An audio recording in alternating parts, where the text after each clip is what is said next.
7월 23일 목요일 아침 묵상 이사야 6장 1절에서 13절 들어도 깨닫지 못할 것이요 라는 제목을 가지고 말씀을 살펴보도록 하겠습니다. 이 우시야 왕은 복받은 왕이지요. 52년을 통치했고요. 그 다음에 요아스 아마샤에 이르는 대선한 왕의 계보의 가장 핵심적인 왕입니다. 그러니까 요아스라는 선한 왕이 통치했고요. 아마샤라는 선한 왕이 통치했고 그 다음에 우시야라는 왕이 통치했어요. 이 기간이 한 120년이에요. 120년 동안 지금으로서 120년 전이면 조선시대 아니에요. 선한 왕들이 남유다를 통치했으니까 얼마나 이 남유다가 하나님 앞에서 영적인 은혜를 누렸겠어요. 그죠? 그러니까 참 좋은 왕이에요. 우시야 왕은. 아주 하나님이 기뻐하시는 왕입니다. 근데 그게 우시야 시기만 있었던 게 아니라 이 3대에 걸쳐서, 물론 그 뒤로도 또 있는데 어쨌든 3대에 걸쳐서 엄청난 영적으로 안정기 또 영적인 은혜의 시기를 거치고 있었어요. 근데 우시야 왕이 죽었다고. 그럼 이제 끝날 것 같죠. 우시야 왕은 또 하나님 앞에서 복을 많이 받았어요. 왜냐하면 하나님이 기뻐하시는 삶을 사니까. 그래서 정말 이때만큼 남유다가 여러 가지로 축복받고 은혜 받은 시절이 없어요. 근데 우시야 왕이 죽었다는 건 이제 끝났다는 거잖아요. 근데 안 끝났대요. 왜냐하면 여기 보면 더 아름답습니다. 우시야 왕이 죽던 해 내가 본즉 1절 주께서 높이 들린 보좌에 앉으셨는데 그의 옷자락은 성전에 가득하였고 스랍들이 모시고 섰는데 각기 6날개가 있어 그 둘로는 자기 얼굴을 가리었고 그리고 거룩하다 거리코다 그리고 그 영광이 충만하다 하면서 되게 더 이렇게 하나님의 영광이 가득한 것을 이야기하고 있지 않습니까? 이걸 통해서 남유다 백성들에게 알려주고 싶은 건 어떤 소망이 끊어지든 어떤 상황이 펼쳐지든 중요한 건 하나님과 이스라엘의 관계라는 거예요. 겉으로 드러난 왕이 아니라. 그러니까 사랑하는 성도님들, 우리 삶 가운데도 마찬가지예요. 우리는 하나님과 내 삶이 함께하는 것들이 얼마나 중요한지를 잘 모르는데 사실 우리가 하나님과 함께하는 것들이 우리 삶 가운데서 가장 중요한 거예요. 어떠한 소망이 끊어져도요. 하나님과 함께하면 그 안에 놀라운 은혜가 있어요. 제가 목회하면서 정말 많이 배운 지혜가 있어요. 그게 뭐냐면 믿음이 훈련이 잘 되고 하나님과의 관계가 소중한 사람은 그게 건강이든 물질이든 관계든 자녀든 가정이든 아니면 여러 가지 안타까운 일들이든 그 가운데서 정말 참 하나님의 은혜를 많이 누릴 수 있거든요. 근데 그렇지 못하면 정말 많이 힘들어요. 그러니까 막 싸우고 원망하고 잠 못 자고 괴로워하고 그러니까 오히려 더 진이 빠지는 거죠.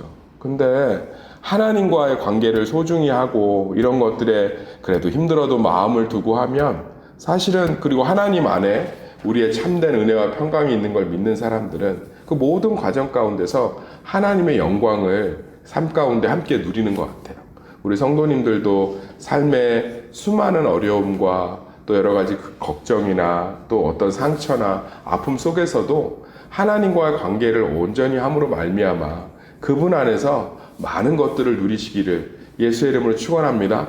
그렇잖아요. 저도 목회의 길을 가면서 주변에 사람이 없잖아요. 사람이 많지만 사람이 없는 아주 독특한 직업이잖아요. 그런데 그 가운데 보면 하나님과의 관계를 소중히 생각하면 그리고 하나님과 놀랍게 교제하면 정말 그 안에 하나님이 주시는 놀라운 은혜들로 제 삶들이 변함없이 주님의 기쁨과 사랑 가운데 있는 것 같아요. 근데 그러지 못하면 날마다 넘어지고 깨지고 주변을 바라보면서 좌절하는 것 같아요. 때로는 우시야도 언젠간 죽죠. 언젠간 죽지만 여호와의 영광은 영원한 줄 믿습니다. 그래서 우리 성도님들이 항상 영원하신 하나님께 기대어 사시기를 예수의 이름으로 축원합니다. 영원하지 않은 것들에 기대어 살면 흔들릴 수밖에 없고요. 그것들이 우리에게 낙심이 되고 좌절이 될 수 있어요. 그래서 항상 우리는 영원하신 하나님을 바라봐야 돼요. 그러니까 우시야 왕이 죽으니까 얼마나 이스라엘 백성들이 이제 영적으로 타락할 준비를 하겠어요. 사실 이 이후로 이 요아스, 아마샤, 우시야 이 3대 이후로 사실은 남유다도 선한 왕들이 하나님의 은혜를 곳곳에 주지만 회복을 위해서 주시는 거고 사실은 내리막길을 걷습니다. 그러니까 이게 하나님과의 관계가 사실 되게 중요했다는 거예요. 하나님과의 관계. 그래서 우리 가운데 하나님과 온전히 관계들을 잘 맺으시기를 소망합니다. 누구 때문에 교회 다니고 뭐 때문에 섬기고 내가 간구한 게 있으니까 하나님께 매달리고, 그럼 그것들이 다 사라진다고, 언젠간 사라져요. 그러면 하나님과 온전히, 하나님 때문에, 하나님만을 바라보면서, 하나님이 좋아서, 하나님과 깊게 교제하기 위한 그 순수한 신앙이 아니면 나중에 다 흔들려요. 이 우시아도 언젠간 죽는다. 우시아도. 사랑하는 성도님들, 우리 가운데 그것들이 좀 있어야 돼요. 그러니까 우리 신앙은 하나님을 위한 것들이 되시기를 소망합니다. 어차피 우리의 삶은요, 시간이 흐르면 흐를수록 하나님 앞에 서잖아요. 어차피 우리의 삶은 이 땅에서 나그네 삶이고 먼지의 삶이잖아요. 영원한 게 없는 삶이잖아요. 나그네 삶의 특징이 뭐죠? 영원한 게 없죠. 영원한 게 없다. 그런데 우리가 영원한 것이라고 생각해서 그것 때문에 신앙생활을 하고 그것 때문에 삶을 유지한다면 그것이 사라졌을 때 어떡해요? 제가 항상 기도하지만 저도 이렇게 교구를 해보면 부목사 때 배우자가 돌아가시는 경우들이 있어요. 그러면 그렇게 배우자가 돌아가시고 나면 신앙의 회복을 못해요. 거기서 그런 걸 보면 참 둘이 참 많이 의지한 것도 이해하고 부부라는 게 그렇기도 하지만 어차피 언젠가는 모든 사람이 한날 한시에 동시에 갈 수는 없잖아요. 언젠가는 다 주님 앞에 설 날이 오는데 무엇을 우리는 위해서 살았던가 라는 질문들을 좀 해보게 됩니다. 사랑하는 성도님들, 자식을 땅에 묻고도 예배 자리에 나와서 하나님만 바라보면서 그 하루하루의 삶들을 견뎌내는데 우리가 하나님을 위한 신앙이 아니면 무엇이 남겠어요? 나그네 삶에서. 그래서 우리가 항상 신앙생활의 방향을 하나님께로 고정해야 될 줄 믿습니다. 하나님 때문에, 하나님을 위해서 하나님에 의한 신앙생활들을 하시기를 예수의 이름으로 축원합니다. 그러면서 이들이 우시아 왕이 죽으면서 하나님을 떠날 준비들을 다 하니까 이제 이사야를 선택하시면서 제단 숯불을 가져 입에 대지어 얼마나 뜨거웠겠어요.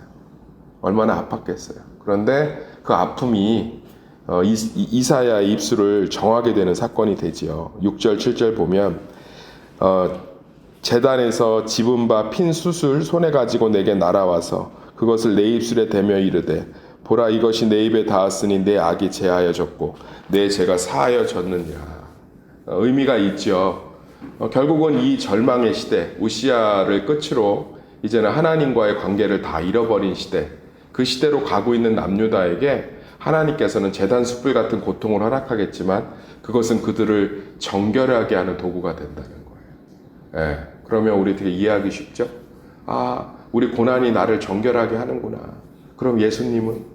제가 얘기했죠. 구약은 설교하기가 되게 쉬워요. 제단 숯불의 고통을 겪고 나면 정결하게 됐으니까 여러분 고난 가운데 하나님이 여러분을 정결케 하신 겁니다. 그럼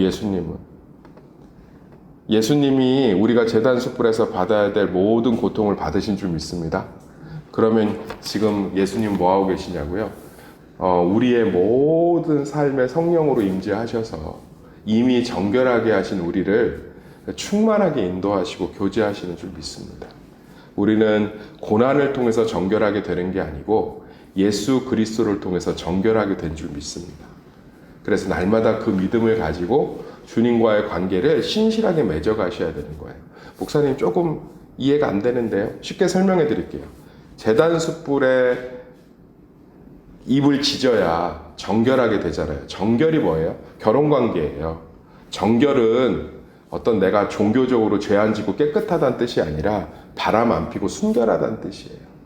그러니까 고난의 터널을 통과해야 하나님과의 관계가 유지된다는 거예요. 저 앞에도 하나님과의 관계 얘기했잖아요. 우시아가 죽어도 성전에 하나님이 계시면 된다. 하나님과의 관계가 중요하다. 아멘. 근데 지금도 뭐예요? 제단 숯불 이걸 가지고 네 고통 너 겸손하게 만들고 너 지져야 하나님이 받아주셔. 이 정결이 유대인들에게 딱 그 의미란 말이에요. 결혼하고 외도하지 않고 한 남편을 바라보고 도망갔다가 돌아오는 것. 이걸 정결, 순결이라고 한단 말이에요. 근데 우리는 그럴 필요가 있다 없다? 없어요. 우리는 제단 숯불이 하나님과 관계를 돈독하게 하지 않아요. 우리는 예수 그리스도 때문에 언제 어디든 그분께 내 마음을 드리면 그 순간 모든 교제가 시작되는 줄 믿습니다. 아멘. 이게 놀라운 거예요. 이게 놀라운 거예요. 바벨론의 포로에 70년을 얻어 터져야 하나님과 관계가 회복되는데 구약시대 성도들은 바벨론 치하 70년 동안 얻어 터지고 성전 다 무너지고 여기 남았잖아요. 그루터기만 남을 거라고. 싹 다 죽임당해야 겨우 하나님과 관계가 회복되는데 우리는 아빠 끝이에요. 그냥 그걸로 끝. 할렐루야. 예수님의 주기도문이 뭐예요? 하늘에 계신 우리 아버지 원어 보세요. 아버지라고 한 적이 없어요. 아빠라고 합니다. 그래서 듣던 제자들이 놀란 거예요. 제자들도 구약의 기도에선 하나님을 아버지라고 부르는 게 익숙합니다. 근데 예수님 완전히 깬 거예요. 아빠? 아버지가 아니고 아버님이 아니고? 뭐야? 그냥 그거면 끝나는 거예요. 자녀가, 어린 자녀가, 우리가 하나님 앞에는 얼마나 어린 자녀예요. 아빠 이러면 끝나는 거 아니겠어요? 이게 예수 그리스도가 이루신 축복이에요. 할렐루야. 제단 숯불에 우리 삶을 지질 필요가 없다고. 우린 그냥 하나님 이러면 끝이에요. 그때부터 하나님의 역사가 시작되는 거예요. 그분을 부르기만 하면. 누구 때문에? 예수님 때문에. 이 축복을 마음껏 누리시길 소망합니다. 근데 이걸 아직도 믿지 못하는 것 같아요. 제단 숯불 같은 무슨 정성이 있어야 하나님이 들으실 것 같고, 제단 숯불 같은 고난이 있어야 하나님이 들으실 것 같고, 제단 숯불 같은 뭔가 내가 값을 치러야 신이 뭔가 감동을 해서 내가 뭔가를 이렇게 증명을 해내고 뭔가 이렇게 뭔가 정한 수라도 떠나야 신이 감동을 해서 무슨 짓을 재산을 다 10원 한 장까지 다 팔아서 갖다 바쳐 보십시오. 예수님 보혈의 끝자락이라도 도착하는. 아멘. 24시간 잠 안 자고 밥 안 먹고 40일을 금식하면서 본당에서 대굴대굴 굴러보십시오. 예수님 피 한 방울에 0.0001mm보다도 더 할 수 있어요. 한번 자신 있게 손들어 보세요. 내 정성을 그 정도 하면 예수님의 피 한 방울 정도는 되지 않을까요? 안 돼요. 안 됩니다. 자신 있게 얘기할 수 있고 성경이 말하고 있죠. 우리는 아빠 하면 끝나는 거예요. 아멘. 그래서 날마다 하나님의 성소를 향해서 마음을 여시길 소망합니다. 24시간 우리는 기도할 수 있는 거예요. 어디서든 하늘나라 하나님을 아빠라 부를 수 있는 이사야서의 어마어마한 성취. 하나님을 어디서든 우리는 부를 수 있고, 하나님을 어디서든 찾을 수 있고, 하나님을 어디서든 만날 수 있고, 무조건 하나님과 함께 할 수 있고, 무조건 하나님의 교제가 있고, 무조건 하나님의 응답이 있고, 무조건 하나님의 인도하심이 있는 세대. 구약의 성도들이 그토록 부러워하던 세대, 꿈꾸던 세대. 제단 숯불이 필요 없이 의의 옷을 입고 하나님과 온전히 연합한 세대. 그게 우리 세대인 줄 믿습니다. 마음껏 교제하세요. 그래서 예수 그리스도의 공로를 완전히 의지하면 기도 시간이 늘죠. 생각해 보세요. 가서 만나면 10만 원씩 줘. 그럼 나 같으면 매일 가서 만날 것 같은데. 문 앞에서 10시간을 몸부림쳐야 10만 원 줘. 그러면 이제 내가 지금 먹고 살만하고 이제 지치면 점점 그 시간이 줄지 않겠어요? 근데 가면 줘. 가면. 우리 어머니 어디 가서 자꾸 뭐 타오시더라고. 그리고 막 한 번도 안 빠져. 비가 오나 눈이 오나 바람이 부나. 왜? 가면 준대. 바가지를 그렇게 많이 갖고 와서 뭐 했으려고 그래요? 다 쓸 때가 있대. 가면 준대. 아주 막 몸살이 나갖고 막 약을 드시면서도 갔다 와. 이거 바구니 또 받아와. 가면 주니까. 가면. 살아계신 하나님이 우리의 작은 신음조차도 들으시는 줄 믿습니다. 이게 얼마나 이 메시아, 예수님을 통한 아름다운 성취예요. 기도 시간이 막 정신없이 늘어나죠. 율법에 얽매여 있는 사람은 고난 가운데나 늘어나겠죠. 어려움 가운데나 절박하겠죠.